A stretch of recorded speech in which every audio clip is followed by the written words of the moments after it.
তো মশা কোথায় আছে দেখো আগে। এখানে কেন মশা আসলো? লিফটের ভিতরে আবার মশা আসে কিভাবে? পচা মশা, মশাকে তাড়িয়ে দাও। মশাকে বলো চলে যাও। হ্যাঁ, ওপেন হও, ওপেন করো, ডোর ওপেন করো। পারবে না? আচ্ছা, এবার বের হও। বিসমিল্লাহ।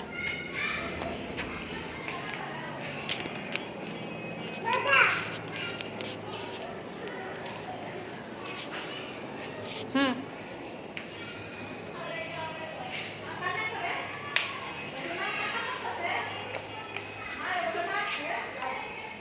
খুব সাবধানে, খুব সাবধানে, ধরে ধরে, একা একা না, সাবধানে। হ্যাঁ, দাঁড়াও, ওপেন করে নে। চলো। হুম হুম, আমাকেও টাটা। আস্তে আস্তে, নিচে নামতে পারবে না।